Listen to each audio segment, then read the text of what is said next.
Bentar, ada temennya yang masuk. Oke. Udah ke-record ya. Ya, kita lanjut lagi ke soal 2018.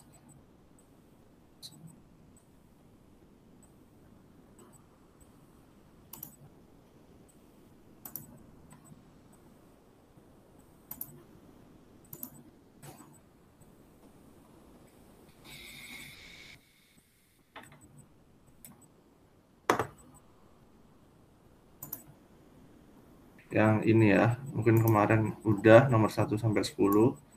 Sekarang kita lanjut ke nomor 11 kayak gitu. Oke. Nah, untuk nomor 11 ini sampai nomor berapa gitu oceanografi dulu. Oke, jadi kita lanjut dari nomor 11. Kita baca pesisir pantai barat provinsi. Ini kan sebenarnya kan OSN-nya waktu di Padang, jadi dia menceritakan juga yang tentang Padang. Pengantarnya ada di atas, nanti itu bisa kalian baca sendiri. Mungkin pengantarnya nggak semuanya kita perlu perhatikan, tapi nanti ada beberapa yang kita gunakan untuk menjawab soal yang ada di belakang kayak gitu. Oke. Yuk, kita lanjut nomor 11. Pesisir pantai barat Provinsi Sumatera Barat secara umum berkelok-kelok yang tersusun dari batuan yang kompak, keras, dan berhadapan langsung dengan Samudra Hindia. Jadi di sini dia berupa tebing ya, kayak gitu. Nah, di sini kan pantai berbatasannya yang daratannya itu batuan yang kompak, keras, dan dia berhadapan langsung dengan Samudra Hindia. Terus dijelaskan juga bahwa Samudra Hindia ini yang memiliki gelombang yang besar. Nah, pertanyaannya adalah kondisi ini cenderung akan menunjukkan gejala. Nah, kira-kira gimana garis kalau kita lihat di sini untuk A, B, C, dan E, itu kan dia kan membahas tentang garis pantainya. Kira-kira garis pantainya bagaimana? Apakah mundur, maju, atau tetap? Sebenarnya kayak gitu aja kan. Oke. Nah, sebentar.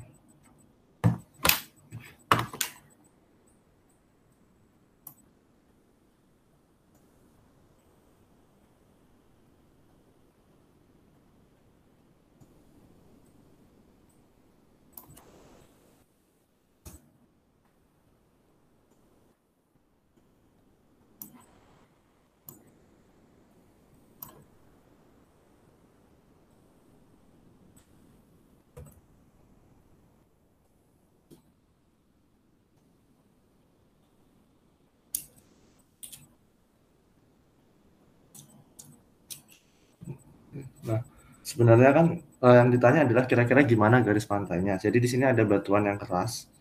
Ya, anggap aja kan di sini dia seperti bentuknya tebing. Terus di sini dia adalah pantainya. Nah, tapi kita tahu bahwa di pantainya ini adalah Samudra Hindia. Nah, kalau misalkan Samudra Hindia, otomatis kan di sini kan dia samudra. Otomatis lautan yang lepas, lautan yang luas. Kalau lautan yang luas, ingat lagi, di situ kan berarti kan kalau misalkan tinggi gelombang itu dipengaruhi oleh fast itu panjang lintasan, dia kan panjang lintasannya besar sekali. Sehingga ketika sampai ke daratan, tentunya akan gelombangnya akan semakin besar karena ya udah fast-nya itu kan besar banget. Lintasan anginnya tinggi, jadi dibawa sama angin sehingga gelombangnya kalau untuk di samudra dia akan lebih tinggi-tinggi. Nah, karena di sini gelombangnya dia lebih tinggi-tinggi, nah otomatis karena gelombangnya di sini lebih tinggi-tinggi sehingga nanti akan cenderung prosesnya itu yang terjadi adalah proses abrasi. Nah, kalau proses abrasi berarti kan di sini kan gelombang yang kuat ini dia akan bukan menggores, mengikis batuan-batuan yang ada di sini. Nah, nanti di sini lama-lama terabrasi, sehingga lama-lama nanti dia garisnya akan mundur. Nah, sehingga nanti yang di sini dia bisa jadi hilang. Sehingga kalau kita lihat kondisinya, nah berarti nanti kita bisa lihat bahwa garis pantainya akan mundur. Kayak gitu. Nah, terus kalau misalkan garis pantainya maju, itu kondisinya gimana? Ya tentunya kalau misalkan garis pantainya maju, otomatis proses abrasi atau eros abrasi dari pantainya itu dia lebih kecil dibandingkan endapan dari sedimennya. Jadi misalkan kalau di laut, misalkan di sini Pulau Jawa ya, ini kan ada Pulau Jawa, di sini ada Pulau Sumatera. Nah, kalau kita lihat di sini kan samudra. Kalau di samudra dia abrasinya yang lebih berperan. Tapi kalau di sini kan Laut Jawa. Kalau Laut Jawa lautnya kecil, ombaknya nggak seberapa besar. Nah, terkadang juga ada juga di sini sungai-sungai. Nah, sungai-sungai ini dia juga akan mendeposisikan ke pantai. Nah, sehingga nanti kalau misalkan contohnya seperti di utara Pulau Jawa atau bagian timurnya Sumatera itu karena gelombangnya kecil, nah itu nanti dia garis pantainya akan maju. Kenapa? Karena deposisinya dia lebih berperan. Mungkin ada juga yang pernah ingat pembentukan delta. Kalau misalkan pembentukan delta itu kan juga garis pantai juga kan, bisa jadi garis pantai. Contohnya seperti itu. Kira-kira seperti itu. Itu kalau misalkan pantai. Itu kalau misalkan ini yang garis pantainya akan maju. Maju kenapa? Karena ada banyak material-material endapan yang akan dideposisi, tapi proses abrasinya kecil, sehingga dia nanti pantainya akan maju. Kalau tetap, ya seimbang aja, kira-kira seperti itu. Jadi itu untuk nomor 11, kira-kira seperti itu. Jadi untuk nomor 11, jadi jawabannya kira-kira adalah, kira-kira jawabannya garis pantainya akan maju, karena proses abrasi. Kalau ada pertanyaan, langsung tanyain aja. Oke, lanjut nomor 12. Langsung dipotong aja ya kalau ada pertanyaan. Lanjut nomor 12, kondisi air dengan kandungan padatan tersuspensi tinggi akan mengakibatkan perairan tersebut mempunyai, kan di sini kan berarti kan dia kan ada material-material tersuspensi, misalkan apa, lempung kayak gitu kan. Nah, kira-kira nanti apakah yang akan terjadi dengan kondisi airnya? Nah, kira-kira apakah salinitas? Kalau salinitas tentu enggak ya, karena untuk salinitas sendiri itu dia kan kandungan garam. Jadi yang A nggak mungkin, terus yang B temperatur tinggi itu nggak ada hubungannya mereka tersuspensi dengan temperatur yang tinggi. Turbiditas rendah, sebenarnya kalau turbiditas rendah itu lebih cenderung karena arus atau karena gravitasi, misalkan dia ketika menuruni lereng kayak gitu. Nah, terus untuk yang D itu densitas air lebih tinggi. Nah, ini sebenarnya dia juga bisa jadi sebenarnya jawabannya adalah yang ini. Karena apa? Kalau misalkan material tersuspensinya dia lebih tinggi, tentunya kan nanti kan air kan misalkan berapa densitasnya cuma 1 gram per sentimeter kubik. Sedangkan kalau material tersuspensi misalkan kayak batu lempung itu kan dia 3 gram per sentimeter kubik. Ketika banyak material yang tersuspensi berarti nanti densitas airnya juga bisa jadi lebih tinggi. Kalau kecerahan air enggak, karena nanti kecerahannya harusnya nanti dia akan jadi semakin rendah.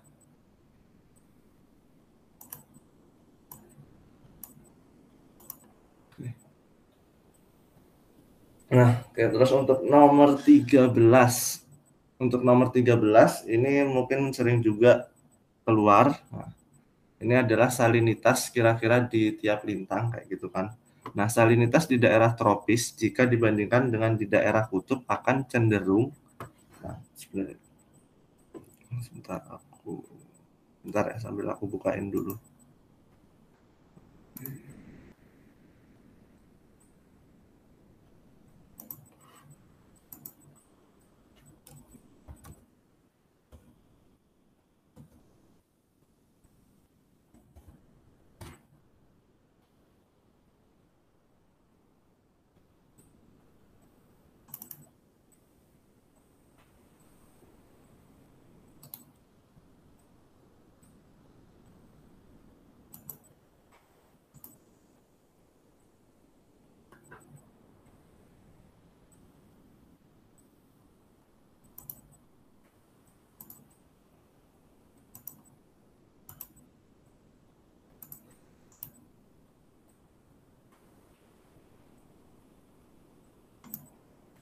Nah, mungkin kalau misalkan kita tentang salinitas, mungkin kan ini yang terhadap lintang kan. Apalagi di sini ditanyain juga, kira-kira gimana sih antara ekuator dan juga antara ekuator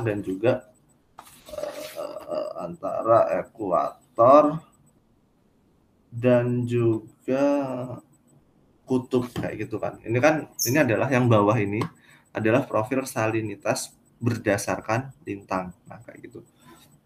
Nah, yang ditanya kira-kira gimana kutub dibanding ekuator. Tentunya di kutub ini dia akan lebih kalau kita lihat grafik di sini itu dia akan lebih rendah. Nah, tapi pertanyaannya adalah salinitas di daerah tropis jika dibandingkan kutub. Nah, tropis kan di sini, lintang 0 di ekuator, jika dibandingkan dengan kutub. Nah, kalau kita lihat di sini berarti lebih tinggi. Jadi jawabannya adalah yang A, kayak gitu. Nah, mungkin kalau salinitas tertinggi itu ada di mana? Salinitas tertinggi itu ada di lintang 30. Kenapa? Karena di sini kan merupakan di lintang 30 itu daerah divergensi. Di situ nggak ada awan sehingga presipitasinya rendah. Tapi dia kan panas banget, evaporasinya tinggi. Makanya karena banyak evaporasi, uap airnya banyak yang menguap sehingga nanti dia kan akan lebih terkonsentrasi lagi untuk kandungan garamnya, sehingga untuk di lintang 30 itu dia nanti akan cenderung lebih tinggi. Kalau di lintang 0 dia mungkin juga akan lebih tinggi. Kalau di lintang 0 dibandingin lintang 30 dia akan lebih rendah. Karena ya di sini mungkin dia panas iya, tapi dia hujannya juga banyak. Sehingga uap air itu juga kembali lagi ke laut, makanya dia lebih rendah dibandingkan lintang 30. Nah, kalau di kutub ini sebenarnya kenapa dia lebih rendah ya? Karena di kutub itu evaporasinya kan nggak ada. Nah, kayak gitu. Jadi kan evaporasinya dia nggak ada, ya udah jadinya kenapa dia karena evaporasinya nggak ada sehingga airnya ya tetap aja di laut kan. Nah, sehingga itu tidak akan membuat garam-garamnya itu menjadi terkonsentrasi lagi. Nah, makanya untuk di kutub itu kenapa dia lebih rendah kayak gitu karena evaporasinya yang sedikit. Oke, kira-kira itu nomor 13. Jadi bisa kejawab ya untuk nomor 13.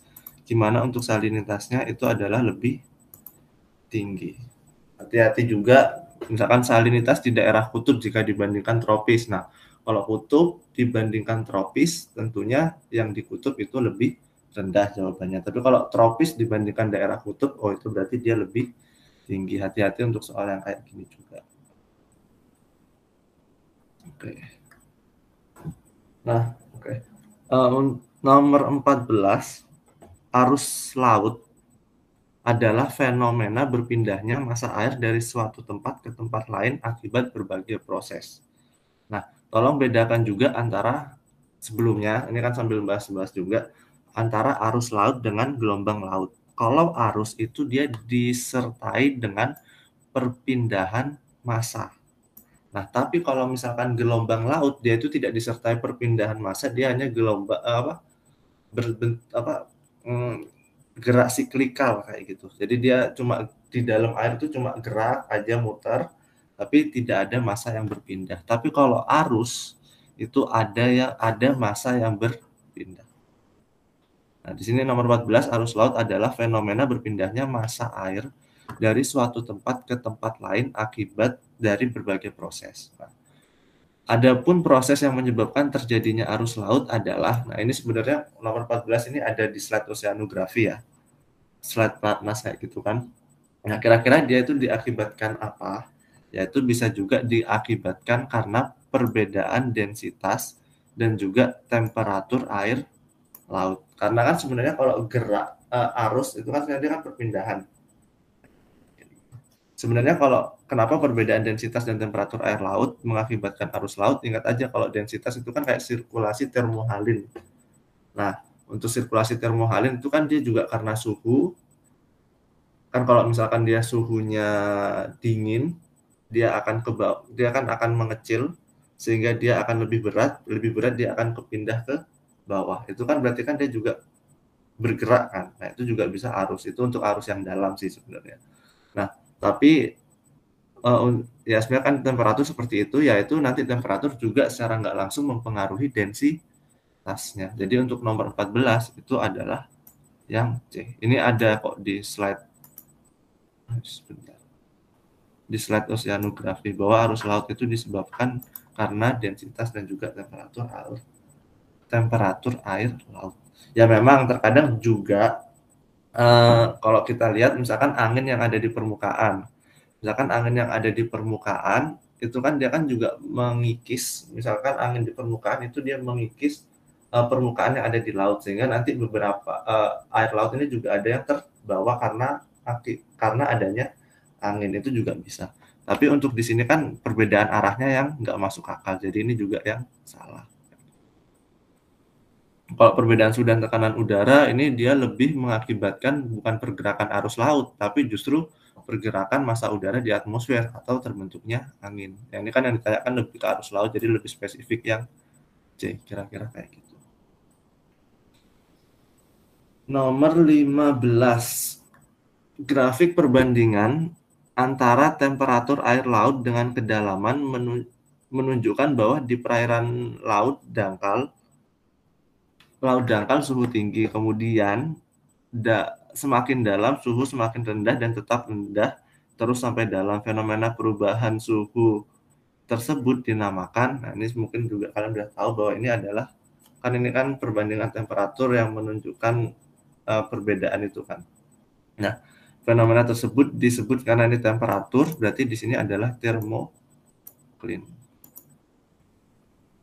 Nah, mungkin untuk thermocline sendiri, kan dia kan ada beberapa lapisan, jadi misalkan penampangnya kan, ini misalkan permukaan, terus nanti kan harusnya, kalau misalkan nggak terjadi apapun di laut, dia kurvanya akan lurus seperti ini. Nah, harusnya, jadi semakin ke dalam semakin dingin, karena apa? Jauh dari sinar matahari. Tapi kenyataannya, ini kedalaman, kurva kedalamannya ini, permukaan lautnya ini kurva suhunya. Tapi kenyataannya ternyata seperti ini. Nah, kenapa? Karena ingat, misalkan di permukaan ini, kan ini kan dibagi-bagi lapisannya. Ini ada yang deep layer, lapisan yang dalam. Di sini ada yang mixed layer. Ini ada yang thermocline. Nah, harusnya kan dia kan lurus seperti ini. Tapi kenapa kok jadi ada yang beloknya ini signifikan, perubahan suhunya signifikan? Nah, karena di permukaan ini, dia itu kan masih terpengaruh oleh angin. Nah, karena adanya angin ini sehingga dia seperti mencampur bagian yang ada di permukaan ini kayak dicampur gitu loh. Nah, makanya kenapa nanti yang atas ini, yang bagian atas ini yang masih terpengaruh oleh angin, nanti dia suhunya cenderung masih sama. Nah, jadinya seperti ini kan. Gitu. Makanya juga namanya lapisannya mixed layer, tercampur kan. Siapa yang nyampur? Ya angin. Nah, sedangkan karena dia seperti ini, sedangkan di dalam kan dia kan seperti ini. Nah, sehingga makanya nanti di sini peralihannya yang udah nggak mulai terbentuk, itu nanti dia akan miring signifikan. Nah, yang miring signifikan ini disebut dengan termokline. Nanti ke dalam ya udah nggak terpengaruh, suhunya ya udah lurus-lurus aja. Kira-kira itu kenapa ada dibagi 3 lapisan.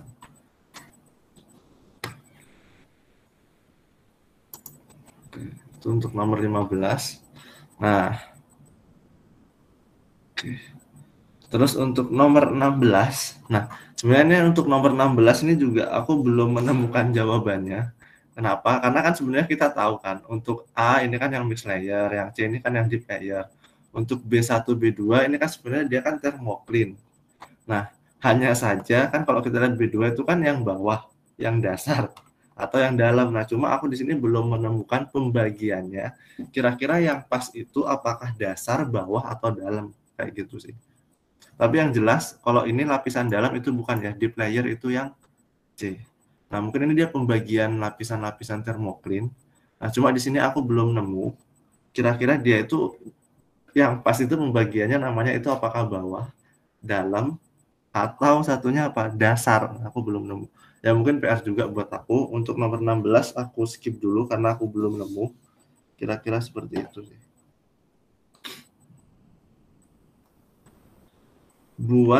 Oke, kita lanjut ke nomor 17. Nah, gelombang laut yang bergerak dari laut dalam ke laut dangkal sampai ke pantai akan mengalami perubahan karakter. Karena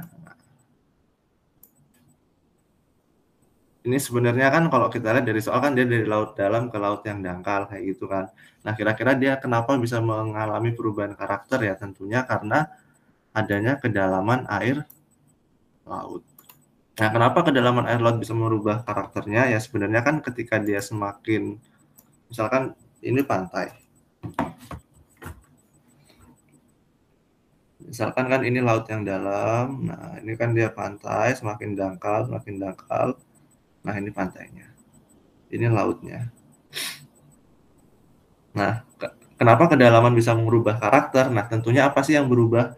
Nah, dari kan semakin ke pantai itu semakin dangkal. Nah, semakin dangkal ini apa sih yang dirubah? Yang berubah dari karakternya itu adalah tinggi gelombang,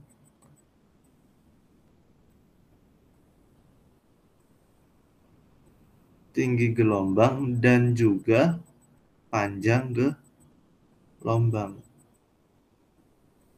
Nah, jadi misalkan di sini ada gelombang, misalkan lambdanya sekian. Oke. Nah, mungkin nanti kalau udah dia lebih dari 1/20 panjang gelombang, mungkin dia nggak akan berpengaruh. Nah, tapi di titik tertentu nanti dia akan berpengaruh. Misalkan di sini. Nah, ketika dia udah di sini udah berpengaruh, otomatis di sini gelombang gerakan yang di dalam ini dia udah mulai membentur sini, otomatis kan nanti kan dia akan mengganggu gelombangnya. Ketika mengganggu gelombangnya, karena di sini jalannya semakin naik kan, semakin dangkal, otomatis nanti kecepatannya itu akan semakin rendah. Jadi dia akan semakin melambat. Nah, karena dia akan semakin melambat sehingga yang belakang ini seolah-olah akan mendorong yang depan. Nah, akibatnya apa? Karena di sini ingin mendorong yang depan juga semakin lambat sehingga nanti lambdanya atau panjang gelombangnya itu akan semakin kecil.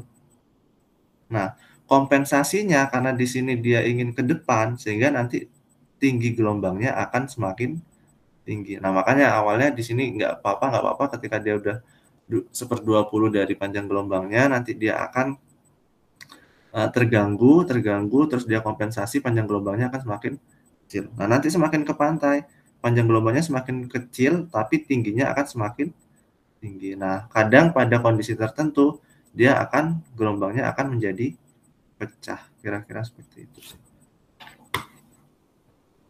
Jadi yang berpengaruh adalah kedalaman.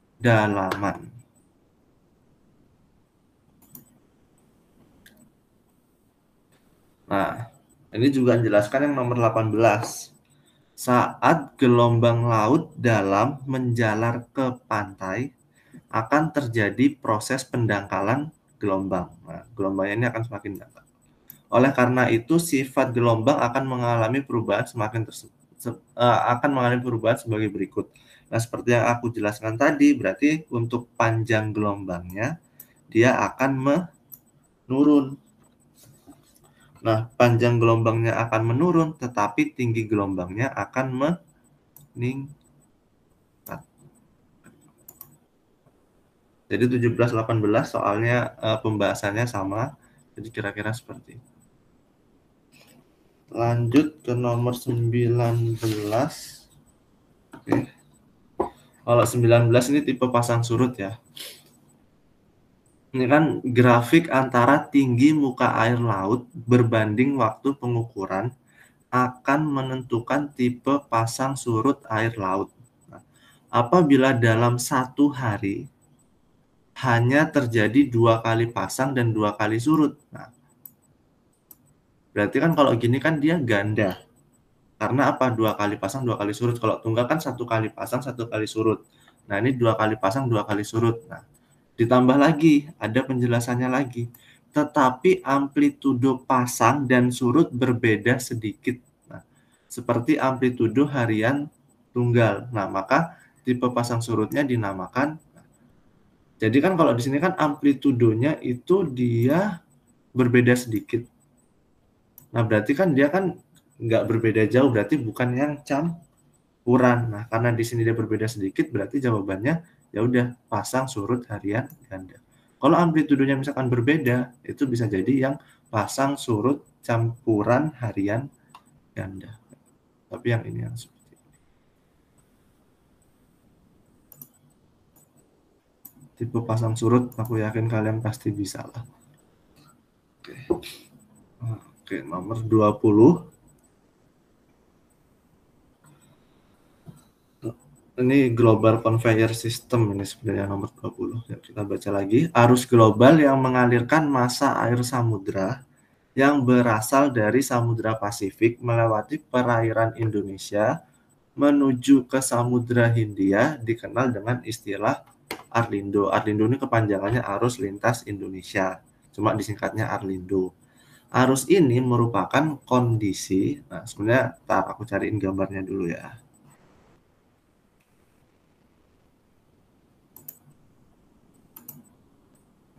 Sebentar. Oke, bentar.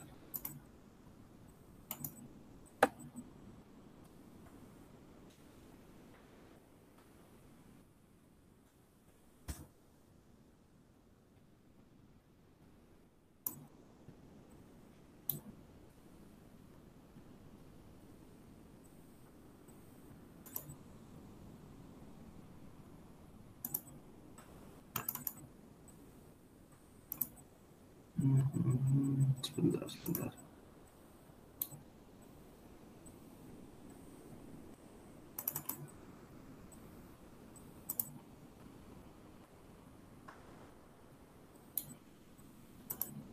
Bentar, aku bukain slide-nya aja deh.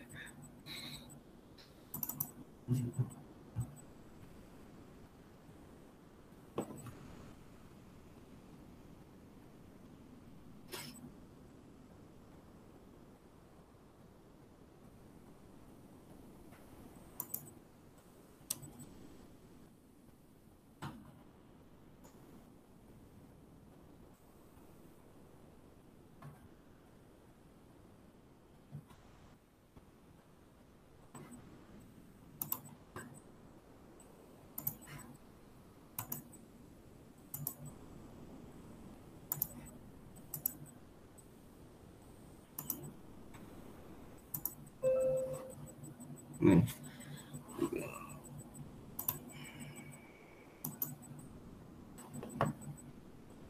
Global Ocean Conveyor System. Nah, ini sebenarnya Arlindo Arus Lintas Indonesia itu tuh dia tuh merupakan bagian dari Global Ocean Conveyor System ini. Nah, jadi Arlindo itu di sini. Nah, sebenarnya dia apa sih? Nah, kalau kita lihat sebenarnya di sini ini kan ada yang arus permukaan sama arus yang di dalam. Nah, kalau yang di dalam itu ya tentunya dingin, kalau yang di atas itu dia yang panas kayak gitu. Dan ini karena buminya seperti ini ya jadinya diteliti juga sehingga terbentuklah Global Ocean Conveyor System ini. Nah, sebenarnya Global Ocean Conveyor System ini juga penting untuk menjaga suhu bumi. Nah, oke. Tapi balik dulu ke soal. Nah, kan dia kan Arlindo. Arlindo itu apa sih sebenarnya arus lintas Indonesia? Sebenarnya kan di sini Indonesia, berarti di sini arus lintas Indonesianya yang merupakan bagian dari Global Ocean Conveyor System. Nah, kira-kira itu apa sih? Sebentar.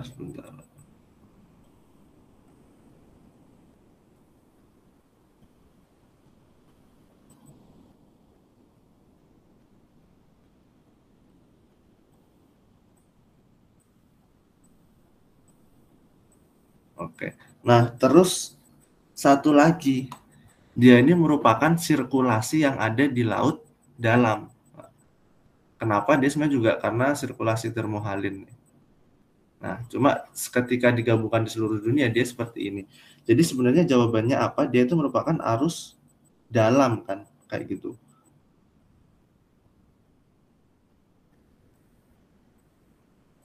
Sirkulasi laut dalam sebenarnya kan. Nah, jadi kan misalkan dia di sini sirkulasi laut dalam dari Samudra Pasifik yang melewati Selat Makassar dan juga Selat Lombok di sini kan. Nah, ke Samudra Hindia. Sebenarnya dia dari Samudra Pasifik ke Samudra Hindia. Kayak gitu.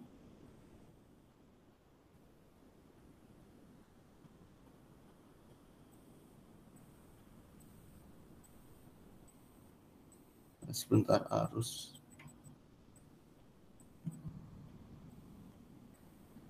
Nah, sebenarnya dia silo ya.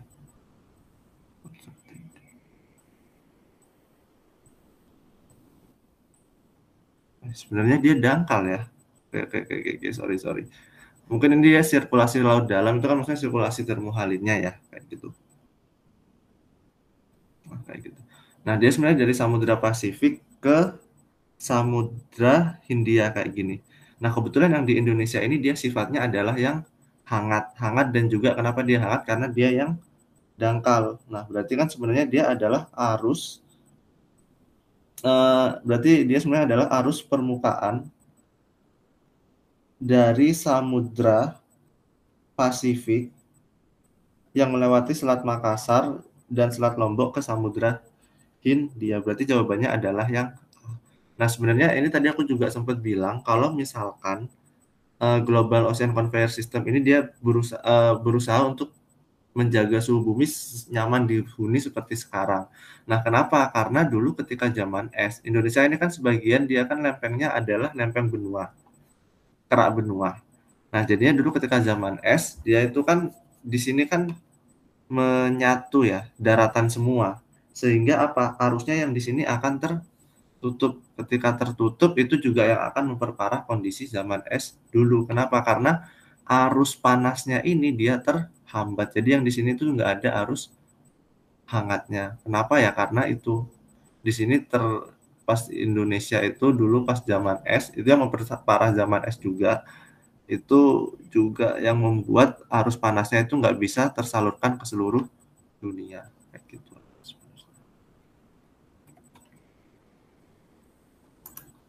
Oke, jadi nomor 20 itu adalah arus yang permukaan.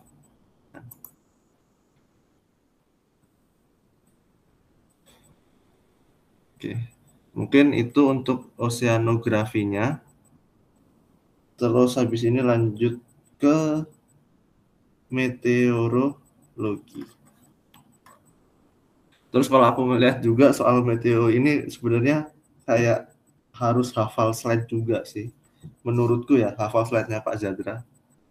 Kalian pasti udah punya kan slide-nya Pak Zadra. Nah, yuk. Kita kita mulai. Kalau ada pertanyaan langsung tanyain aja, langsung dipotong aja. Oke, aku lanjut ya, nomor 21. Sejak awal terbentuknya bumi, uap air memegang peranan penting dalam perkembangan kehidupan bumi, termasuk dalam daur hidrologi. Pilihlah pernyataan yang paling benar mengenai pentingnya uap air dalam meteorologi. Ada lebih dari satu jawaban benar. Nah,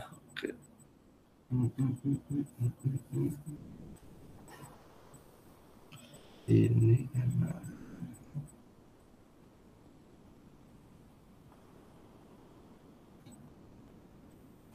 Oke. Nah, kira-kira jawaban mana yang benar? Nah, kan kita tahu bahwa sebenarnya uap air itu kan erat kaitannya dengan pembentukan atmosfer dulu kan, karena ada outgassing dan degassing, misalkan ada dari gunung api atau air-air yang merembes terus dulu karena buminya panas sehingga menguap ke atmosfer berjuta-juta tahun sehingga terbentuknya atmosfer kita yang nyaman dihuni seperti sekarang. Nah, terus untuk ini kira-kira uap air itu pentingnya apa sih dalam meteorologi? Nah, uap air dapat menyerap radiasi matahari. Nah, sebenarnya ini benar ya. Karena untuk uap air itu kan dia kan sebenarnya bisa juga sebagai gas ya, ya sebenarnya kan dia kan juga sebagai gas rumah kaca tapi dia yang nggak berbahaya. Nah, gas rumah kaca itu sebenarnya dia kan juga bisa menyerap dan juga memantulkan. Nah, jadi di sini benar juga kan bahwa uap air itu dapat menyerap radiasi matahari. Nah, tapi untuk yang B, ini juga bisa benar, uap air dapat menyerap radiasi yang ada di bumi. Nah, jadi kan misalnya,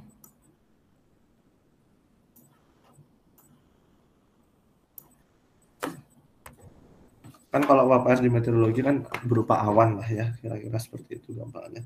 Misalkan kan bumi, daratan, ini matahari, ini ada radiasi matahari. Otomatis ketika di sini ada uap air ya anggap aja itu awan. Nah, kan dia juga ada yang dipantulkan, tapi dia juga ada yang diserap. Nah, dia juga bisa menyerap dari matahari, tapi ingat matahari itu juga memancarkan sampai ke bumi. Nah, nanti bumi ini dia itu akan menerima radiasi tersebut, menyerap radiasi tersebut. Nah, tapi ingat keseimbangan energi, bumi menyerap tapi nanti juga meradiasikannya lagi. karena di sini buminya meradiasikannya lagi dan di atas juga ketemu awan. Nah, makanya uap air itu juga selain dari menyerap radiasi dari matahari juga menyerap radiasi yang dipancarkan dari bumi. Kira-kira seperti itu.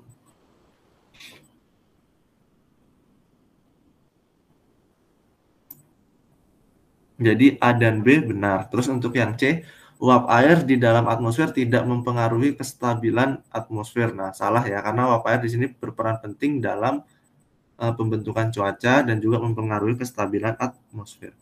Yang D, uap air mengandung panas laten yang dilepaskan ketika mengembun. Kalau uap air kan bicaranya berarti kita kan gas ya.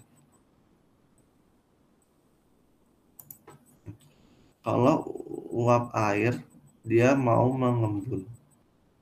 Ini kan berarti kan dia kan gas akan berubah menjadi ke cair kayak gini. Nah, kalau kan misalkan kan kalau uap air ya ini kan dari yang padat, misalkan kan padat itu kan dari yang es, terus dia akan mencair menjadi cair. Terus kalau dia semakin panas lagi dia akan berubah menjadi gas. Nah, ini kan kalau gas ke cair kan di sini berarti. Kalau cair ke gas berarti kan dia kan memanas. Berarti dia harus menyerap panas. Nah, tapi kalau misalkan dari gas ke cair itu kan dia kan mengembun ini kan. Nah, berarti kalau mengembun dia bukan menyerap tapi harus melepas panas. Dia harus mendingin supaya apa? Bisa jadi cair. Jadi untuk yang D ini ya berarti. Jadi untuk yang D ini juga benar. Uap air mengandung panas laten yang dilepaskan ketika untuk 21 ya untuk yang E, uap air tidak berubah fase dalam kisaran suhu atmosfer normal. Berubah ya, kadang dia menjadi uap air, gas kan, kadang dia juga berubah menjadi titik hujan atau berubah menjadi cair. Jadi untuk yang E ini salah, jadi yang benar itu adalah yang A, B, dan juga yang D. Kayak gitu. Nah, terus lanjut lagi. Nah, untuk nomor 2, ini aku juga nggak menemukan. Karena kayak gini nih, ya terus terang sih kalau aku ada dapet soal gini, dan ketika aku OSN ya aku juga, ini kan gambling banget kan, ya kecuali kalian kebetulan pas baca apa tiba-tiba nemu kayak gitu. Nah untuk aku sampai udah aku coba cari, aku belum nemu jawabannya yang ini. Nah kenapa jadi bikin ragu? Karena di sini yang E ini adalah A sampai D salah. Nah bisa jadi kan juga nggak ada jawabannya kayak gitu. Jadi ya aku juga nomor 22 ini juga masih belum menemukan jawabannya karena masih ragu. Jadi aku skip dulu ya. Oke. Lanjut nomor 23. Nomor 23, menurut klasifikasi iklim Köppen-Geiger, Kota Padang mempunyai iklim dengan tipe AF. Kan sebenarnya tipe A itu untuk yang dia kan membagi berdasarkan lintang kan A, B, C, D, E. Terus nanti ada yang H itu bukan berdasarkan lintang tapi berdasarkan ketinggian. Untuk yang A itu kan dia yang lintang di daerah tropis kan. Nah, Kota Padang itu mempunyai iklim dengan tipe AF. Untuk Indonesia, wilayah dengan tipe iklim ini mempunyai pola curah hujan yang dikenal sebagai. Nah, sebenarnya kita tahu bahwa di Indonesia itu ada 3 tipe curah hujan, yaitu ada tipe monsun, tipe lokal, dan juga tipe ekuatorial. Jadi untuk yang tropis ini nggak ada. Sebenarnya untuk yang lokal ini nama lainnya adalah yang anti monsun ini. Kayak gitu. Kalau tipe tropis itu sebenarnya nggak ada ya. Mungkin hutan hujan tropis, tapi bukan tipe tropis kayak gitu. Nah, Kota Padang itu dia ada di Katulistiwa. Nah, karena dia di Katulistiwa, sebentar, aku gambar dulu aja deh. Kan ada 3 tipe curah hujan. Ada yang tipe monsun. Nah, untuk yang tipe monsun ini misalkan awal tahun, ini kurva grafiknya. Nah, ini dia berbentuk huruf V. Ini curah hujan ya, grafik curah hujan. Nah, karena apa? Karena untuk tipe monsun itu hujan itu terjadi di awal dan akhir tahun. Ya sesuai lah ya, kan ada monsun timur sama barat. Nah, kalau yang barat itu dia terjadinya ya pas akhir sama awal tahun, makanya bawa banyak uap air sehingga terjadinya banyak hujan, itu yang monsunal. Nah, tapi ada juga yang tipe ekuatorial. Ekuatorial ini sebentar. Ekuatorial ini dia ini kan di ekuatorial ini kan berarti kan dia yang ada di lintang 0. Contohnya kayak Pontianak, Padang, kayak gitu. Ini dia lintangnya adalah 0. Nah, ingat matahari itu, gerak semu tahunan matahari kan deklinasinya beda-beda sepanjang tahun. Kadang dia ada di plus 23,5 saat bulan Juni. Terus dia ada di 0 tepat di atas khatulistiwa saat bulan Maret dan September. Dan juga kadang juga bulan Desember, kalau Desember dia deklinasinya adalah minus 23,5. Ini mataharinya berada di selatan kayak gitu. Sebenarnya untuk monsun kan juga kayak gini kan. Nah, kayak gitu. Nah, kenapa dia awal dan akhir tahun kan juga karena gerak semu tahunan matahari ini sebenarnya. Nah, cuma kan kalau ekuatorial berarti kan misalkan ini buminya. Nah, ketika deklinasinya 0 berarti kan mataharinya ada di atas ini. Nah, berarti kan ITCZ-nya kan di bawahnya matahari sini, matahari kan panas, tekanannya rendah. Karena di bawah matahari ini tekanannya rendah, sehingga nanti ITCZ-nya ya udah di sini. Karena tekanan rendah, banyak udara ke sini, ke bawahnya matahari sini.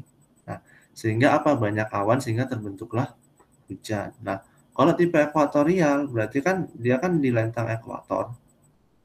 Nah, berarti Maret dan juga September. Nah, makanya nanti dia bentuknya curah hujannya itu dia akan berbentuk M kayak gini. Nah, jadi dia tinggi saat bulan Maret dan juga tinggi saat bulan September. Gitu. Nah, kalau lokal itu dipengaruhi oleh kondisi lokal, contohnya kayak yang Ambon itu. Dia curah hujannya kalau ini V, ini M, ini bentuknya hurufnya seperti A. Jadi dia justru tinggi saat tengah tahun. Ini kalau yang lokal. Kayak gitu. Nah, kalau Padang itu dia adalah ekuator dan juga dia kan kadang juga ada masih pengaruh monsunnya kan. Jadi kadang dia pas bulan keringnya ini juga dia masih basah. Kayak bulan Januari sama tengah tahun itu dia juga masih lebih basah sih. Tambah lagi pas Maret sama September ketika yang monsun ini dia mulai agak kemarau, justru dia juga masih curah hujannya tinggi karena posisi matahari yang ada. Jadi untuk Kota Padang itu dia tipenya yang ekuatorial. Nah, jadi yang ini jawabannya. Nah, terus ada juga sih di pengantar. Coba kita pastikan juga. Nah, ini. Nah, gambar 3 menunjukkan bahwa Kota Padang pada saat ini memiliki curah tahunan yang sangat tinggi, yaitu 4040, bahkan pada bulan terkering September. Nah, jadi intinya kalau ekuatorial itu dia karena hutan hujan tropis, jadi sepanjang tahun itu hujannya tuh ada aja, meskipun puncaknya itu ada di bulan Maret sama ya September Oktober ini sih sebenarnya. Kayak gitu. Tapi sepanjang tahun tuh ada aja curah hujannya, makanya namanya hutan hujan tropis. Oke. Nah, kalau kita lihat, nah lihat nih. Puncaknya dia kan bulan 4. Di sini ya mungkin agak agak tinggi pas Januari. Tapi sini kan puncaknya bulan 4. Ada lagi, nah ketika bulan Oktober, Oktober kan mepet-mepet September, Oktober juga mataharinya di Khatulistiwa kan. Nah, terus ini turun lagi. Ya kalau data sesungguhnya sih kayak gini. Tapi kan bentuknya kan mirip ekuatorial kan, bentuknya mirip M, huruf M kan. Jadi tinggi sekitar bulan 3, 4 atau 9 ekuatorial.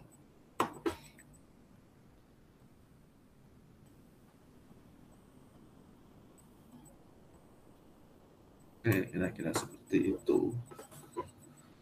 Nah, oke. Lanjut nomor 24. Nah, nomor 24 ini harus hafalan sih menurutku ya. Tapi ini ada kok di slide-nya Pak Zadra. Menurut Koppen, pilih salah satu pernyataan di bawah ini yang bukan merupakan ciri wilayah iklim tipe AM. Berarti kan tropis yang dipengaruhi oleh muson ya. Kayak gitu. Nah, oke. Jadi kalau untuk rata-rata suhu tahunan itu 27 derajat itu benar, ada di slide-nya Pak Zadra, ini benar. Nah, terus untuk total presipitasi tahunan mencapai, kalau di slide-nya Pak Zadra itu adalah 3.409. Ya, oke lah mirip-mirip ya 3.400 sama 3.500. Jadi yang A sama B ini benar. Tapi kan yang ditanya yang bukan. Nah, kalau yang bukan berarti itu adalah rata-rata suhu tahunan 25 derajat Celcius. Karena apa? Suhu tahunan yang benar rata-ratanya itu adalah 27 derajat Celcius. Terus lanjut nomor 25. Di wilayah tropis banyak terbentuk awan konvektif, yang biasa juga disebut juga awan panas.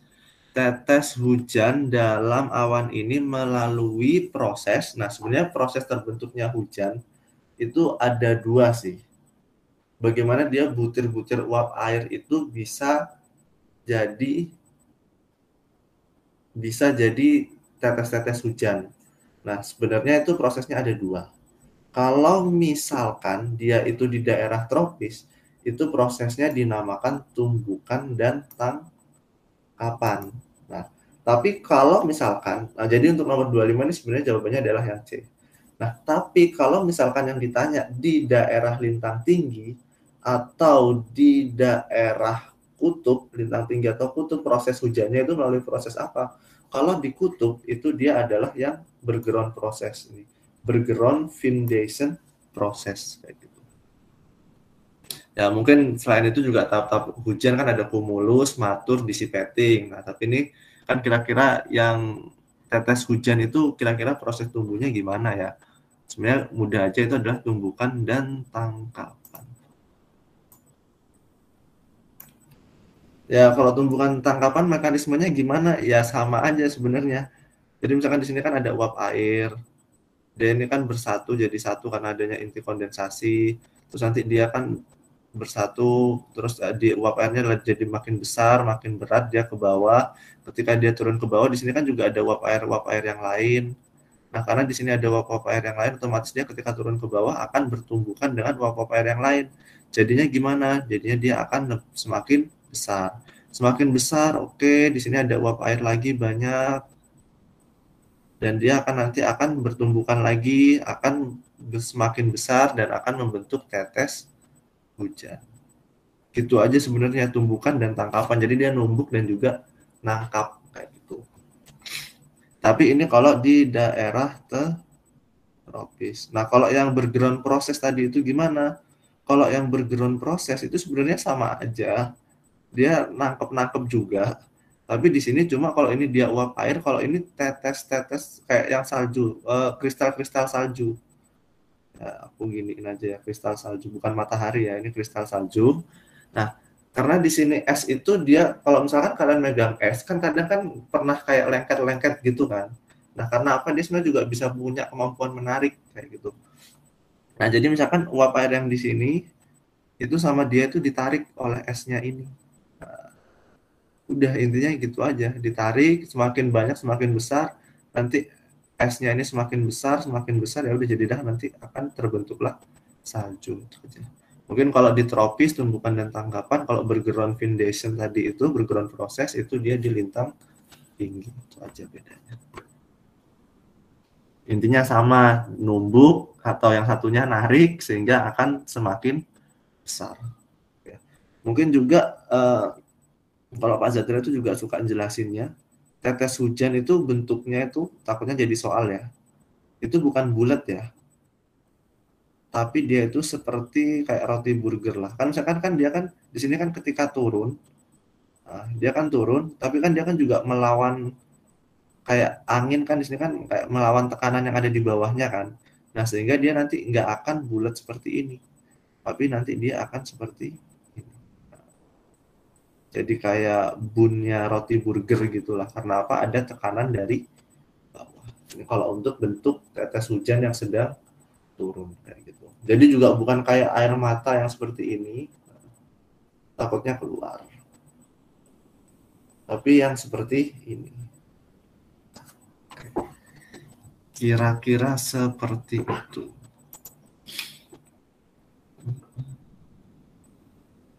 Oke, ntar sambil review lagi. Nah, makanya kalau misalkan di daerah tropis modifikasi cuaca, nggak hujan-hujan, ditambahin garam. Karena apa? Garam itu partikel yang higroskopis. Nah, partikel higroskopis sehingga apa? Dengan adanya garam ini sebagai inti kondensasi juga akan menarik uap air yang ada, sehingga nanti dia akan menarik uap air yang ada, semakin berat dia akan jatuh bertumbukan jadilah tetes hujan. Intinya menarik sih. Nah, tapi kalau misalkan modifikasi cuaca di lintang tinggi, bayangin kalau misalkan kamu kasih garam ini. Akibatnya apa? Esnya ini udah punya kemampuan narik uap air yang ada di sekitarnya. Kamu kasih garam tentunya nanti dia akan semakin tertarik. Kalau semakin tertarik gimana? Esnya nanti akan semakin besar. Bayangin kalau esnya semakin besar kena orang atau kena kaca mobil atau kena rumah. Tentunya akan membahayakan. Nah, ini juga yang dimanfaatkan proses-proses ini sebagai dasar bahwa kalau misalkan di daerah tropis itu ngasihnya garam untuk terbentuk hujan, tapi kalau misalkan di lintang tinggi itu kita memberinya perak iodida. Nah, perak iodida ini sebagai apa? Kalau di sini kan garam ini sebagai inti kondensasi. Kalau perak iodida ini fungsinya sebagai apa? Ini sebagai inti sublimasi. Nah, supaya apa dikasih perak iodida? Supaya kemampuan ini kan es ini kan udah kemampuan menarik uap air yang ada di sekitarnya. Itu dia menjadi berkurang. Ketika dia menjadi berkurang sehingga nanti tetes-tetes salju yang terbentuk kristal-kristal esnya itu nggak semakin besar. Sehingga karena nggak semakin besar, tentunya tidak akan membahayakan. Dan itulah, ya sambil review aja. Bahwa ada inti kondensasi dan juga inti sublimasi. Ya, tentang proses hujan. Kira-kira seperti itu. Oke. Oke, lanjut ya. Terus nomor 25, kalau misalkan di lintang tinggi ya berarti jawabannya yang gitu aja. Lanjut nomor 26. Jika TA adalah suhu parsel udara yang dipindahkan ke ketinggian tertentu pada tekanan P dan ya pada ketinggian tertentu itu kan dicerminkan juga oleh tekanan. Nah, TE adalah suhu lingkungan pada ketinggian tersebut. Maka kondisi manakah di antara pernyataan di bawah ini yang memungkinkan terbentuknya awan? Nah, sebenarnya kan kalau awan itu kan ada suhu parsel udara sama ada suhu lingkungan gitu. Nah, biasanya ini juga dimanfaatkan pas di tapigram sih, misalkan di bawah suhunya segini terus dari pengukuran berapa kayak gitu. Sebentar. Biar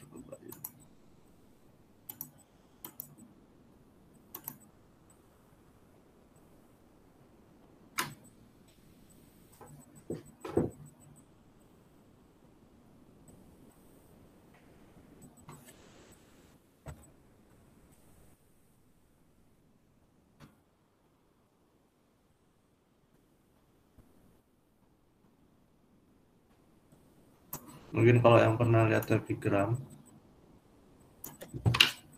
kan kalau misalkan parsel udara itu kan diangkat.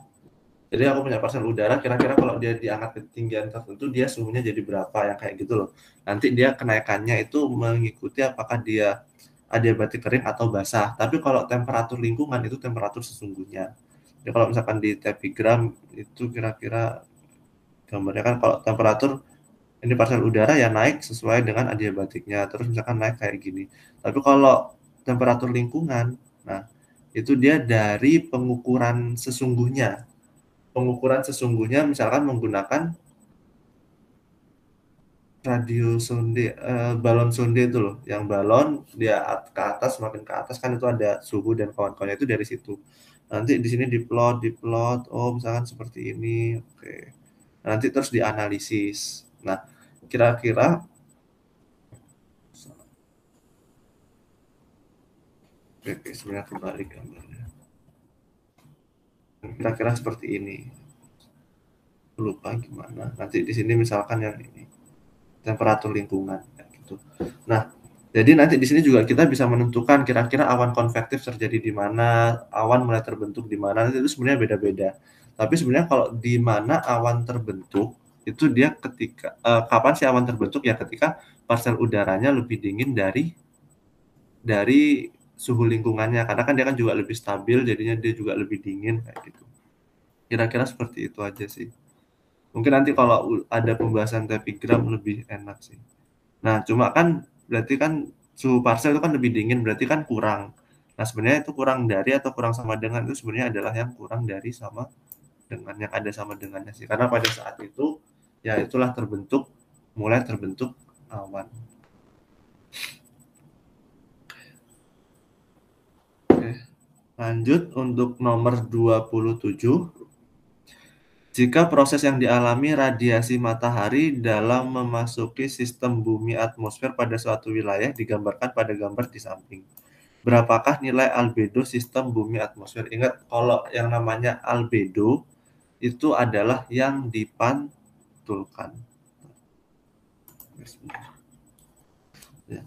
Pokoknya kalau albedo itu adalah nilai yang dipantulkan. Nah, kayak gitu. Kadang kalau misalkan yang ditanya yang diserap berapa ya, tinggal 1 min albedo. Kira-kira seperti itu sih. Nah, albedo ini nilainya 0 sampai 1 ya. Cuma pecahan aja sih. Jadi misalkan di sini kayak gambar yang tadi, di sini ada matahari. Nah, terus kira-kira yang masuk ke bumi itu berapa, yang dipantulkan itu berapa. Nah, yang dipantulkan ini itu adalah albedo. Nah, cuma ingat yang dipantulkan itu nggak cuma dari awan, tapi ingat misalkan dari bumi, kan di sini kan juga ada yang masuk ke bumi, diterima di daratan bumi. Nah, tapi kan bumi juga meradiasikan. Nah, itu kan juga yang keluar. Intinya perbandingan energi yang dipantulkan lah. Itu adalah albedo. Nah, makanya untuk di soal ini kita lihat, nah sebenarnya gampang aja.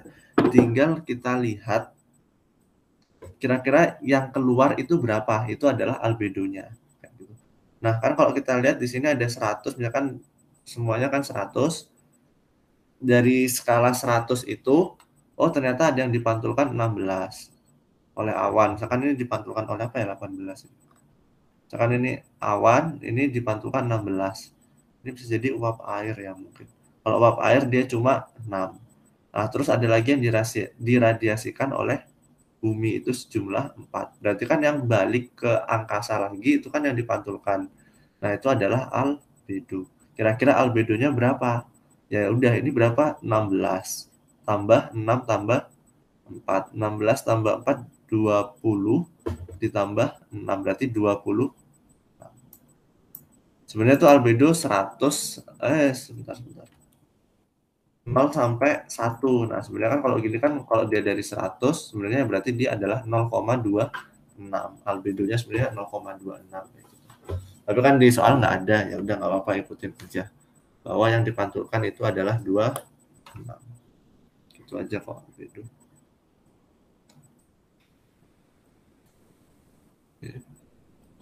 Terus nomor 28 ini juga hafalan sih sebenarnya. Lapisan terbawah atmosfer yang sifat-sifat fisiknya diketahui oleh kondisi permukaan. Ya udah, itu tentunya adalah yang lapisan permukaan, surface layer. Mungkin yang sering itu adalah lapisan batas atau lapisan inversi ya. Jadi dia yang semula dia harusnya turun terus suhunya, tiba-tiba dia naik. Entah ada sesuatu faktor-faktor lain yang ada di situ. Kalau yang lainnya sih jarang keluar sih. Terus lanjut nomor 29. Atom helium yang berada di eksosfer dapat lepas keluar angkasa dan kemudian dapat digantikan kembali oleh. Nah, sebenarnya kan kalau atom helium itu kan dia kan gas mulia. Kalau gas mulia itu kan dia kan udah yang stabil dari unsur-unsur yang sebelumnya nggak stabil, terus dia itu kan menjadi stabil. Nah, gimana caranya dia stabil ya tentunya dari reaksi fusi nuklir atau gimana kayak matahari kan berubah helium supaya jadi stabil. Hidrogen jadi helium atau misalkan kalau di bumi ya tentunya dari hasil peluruhan unsur radioaktif alam yang ada di kerak. Kan unsur-unsur yang nggak stabil tentunya dia akan ingin menjadi stabil kan. Nah, helium itu kan yang stabil. Nah, jadi dia meluruh mengeluarkan unsur radioaktifnya yang ada di kerak. Dari situlah helium berasal. Terus lanjut untuk nomor 30. As mentioned in the introduction above, the ability of radar to detect wind movement in atmosphere or in the weather phenomenon is based on ini. Ini kan oke. Okay. Sebenarnya gini, untuk radar itu aku pernah diajarin itu ada dua. Sebenarnya ini agak ragu juga ya. Karena satunya wind movement, satunya weather fenomena cuaca kayak gitu. Nah, sebenarnya untuk radar yang paling sering itu yang dipakai itu adalah berdasarkan teknologi ada dua. Kalau nggak reflectivity, sebentar, ref, uh, reflectivity atau Doppler. Nah, kalau misalkan reflectivity, misalkan di sini ada radar,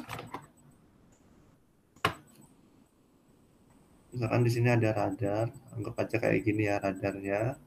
Nah, terus di sini kan ada awan. Nah, dia di sini kan punya jangkauan. Misalkan awan ini masih dalam jangkauannya. Jadi dia tuh memancarkan sinyal.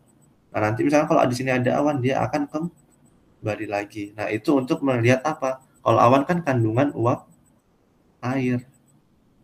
Nah, kalau untuk kandungan uap air, itu kita menggunakan metode yang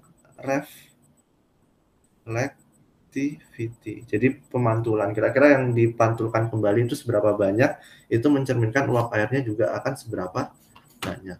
Nah, terus kalau misalkan kita ingin tahu arah pergerakan angin,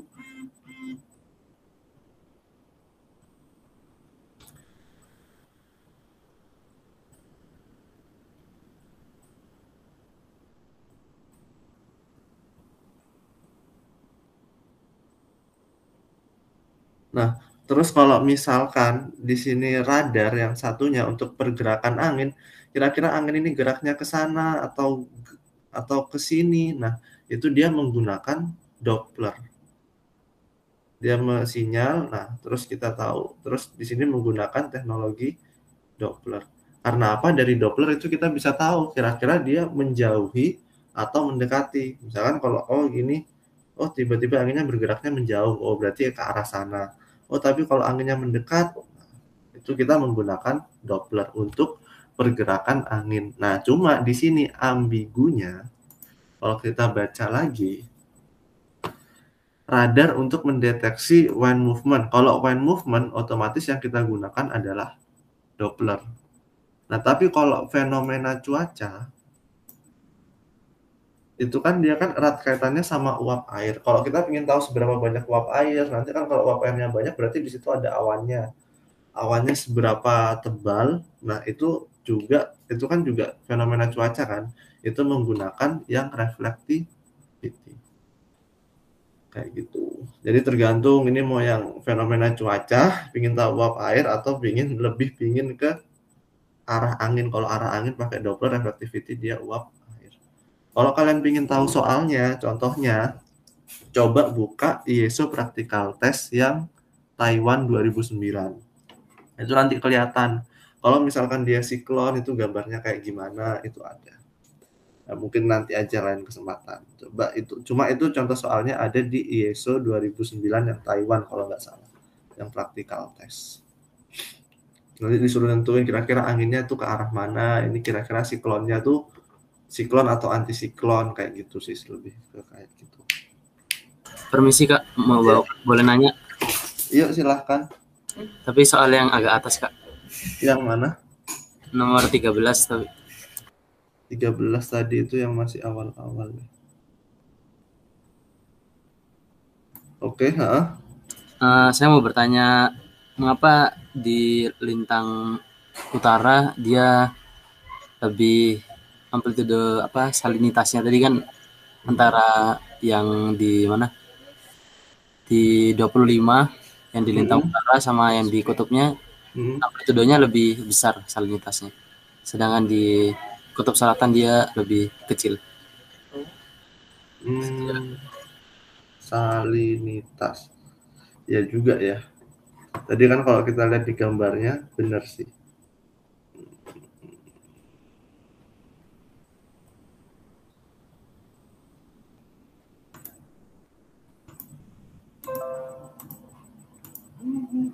Ini ya. Kenapa salinitas yang di utara dia lebih rendah?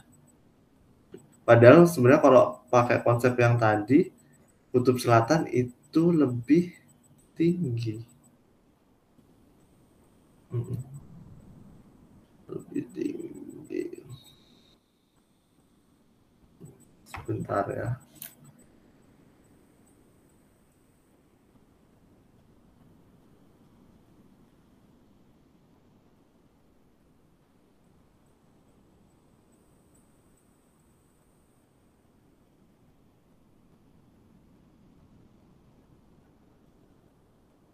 Ini pernah keluar di soal nggak pertanyaan ini?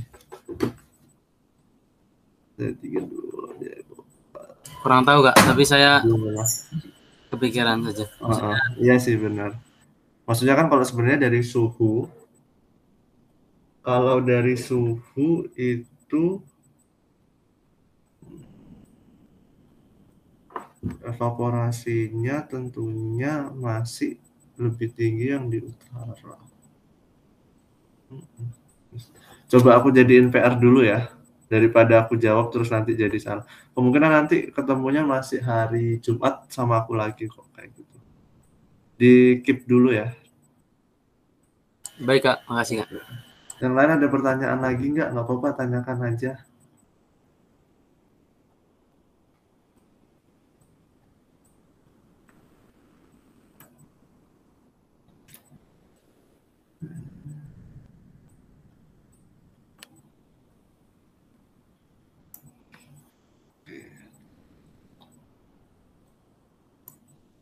Kalau ada yang mau ditanya, tanyain aja ya. Oke. Kalau nggak ada, kita coba lanjut ke astronomi. Ini sampai 5:30 ya udah, coba kita bahas kira-kira sampai mana. Nah, terus sambil yang tadi aku jawab nanti dulu aja ya. Nah, terus untuk nomor 3, oke, sekarang ini udah ke 10 nomor terakhir yang pilihan ganda ini udah di astro. Nah, untuk yang soal ini itu soal OSN 2018 ini nanti ke belakang itu juga sering bahas tentang ini teleskop radio kayak gitu. Sebenarnya nanti dikasih gimana cara skema kerjanya kayak gitu. Nanti disuruh ngitung kira-kira seperti itu. Siapin kalkulatornya juga. Mungkin kan kalau teleskop optik yang biasa kita pakai kan kalau optik dia pakai lensa. Tapi di sini kan dia kan pakai gelombang radio kayak gitu. Jadi agak sedikit berbeda cara kerjanya. Dan ternyata ada hitung-hitungannya. Oke, yuk nomor 31 dulu. Oke, kita baca pertanyaannya dulu. Which statement show the disadvantage of the telescope radio? Manakah pernyataan di atas yang menunjukkan disadvantage tuh ya kelemahan lah ya, kelemahan dari teleskop radio. Sebenarnya kalau kayak gini kita cari aja kira-kira mana sih yang menunjukkan itu kelemahan kelemahan dari teleskop radio kan sebenarnya kayak gitu.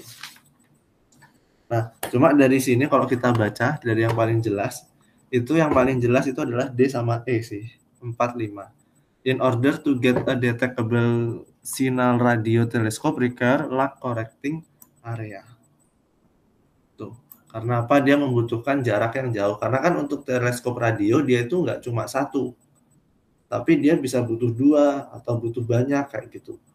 Nah, dan itu dia membutuhkan area yang luas kayak gitu. Karena juga alatnya yang besar. Itu salah satu kelemahan. Kalau kalian lihat tadi kan parabolanya gede-gede kan yang digambar tadi. Sedangkan kalau teleskop optik ya mungkin ada yang besar, tapi kan juga ada yang kecil kayak teleskop biasa dan itu cuma membutuhkan tempat yang sedikit. Jadi yang paling jelas ini adalah yang D. Nah, terus radio teleskop has low resolving power. Kemampuan ininya apa? Maksudnya gini, kalau misalkan teleskop optik itu kan dia kan kemampuan daya pisahnya kan jelas dan itu juga terlihat oleh mata kan. Nah, sedangkan untuk teleskop radio itu kan dia kan berupa data. Nah, nanti dari berupa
Oke.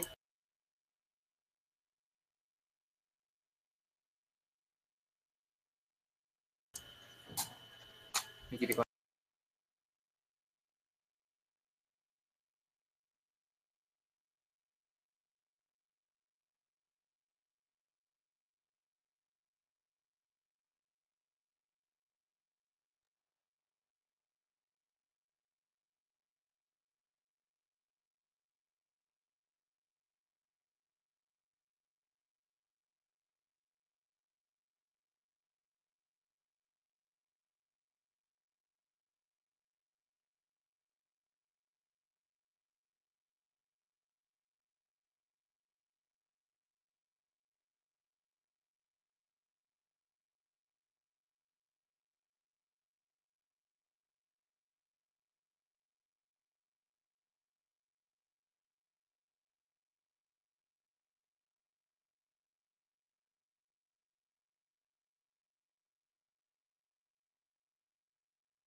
kayak guys pada keluar semua.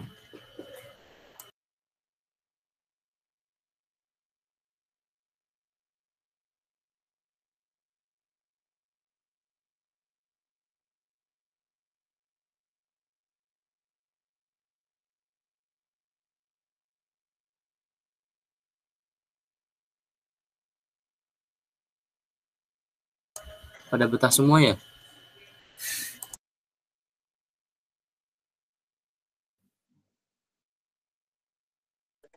Ini lagi sampai malam. Iya jam 7.15 katanya dimajukan. Oh, jadi ini itu apa sih, nunggu di sini? Kalau mau keluar boleh.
Mari pulang.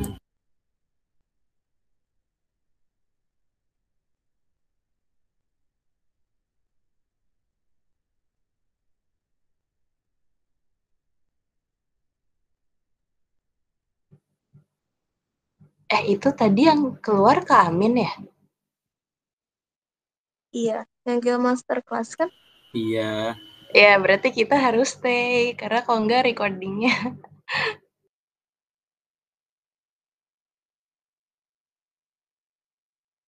Jadi kita menjaga ruang.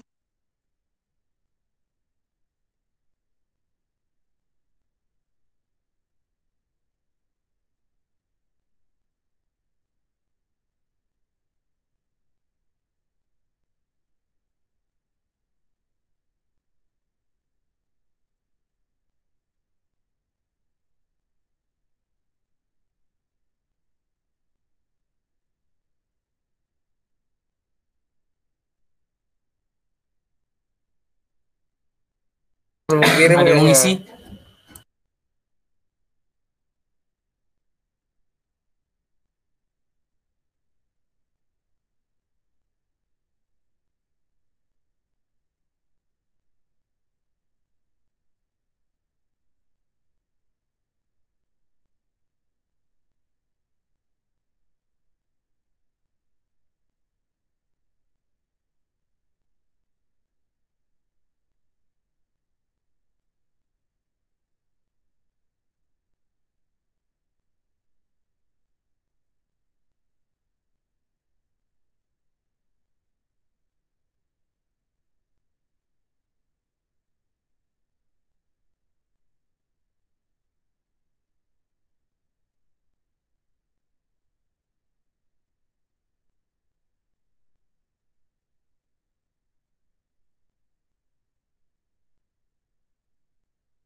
Tidak bisa. Mulai lagi nih Kak atau istirahat? Istirahat dong, Tan. Mulai gas aja deh.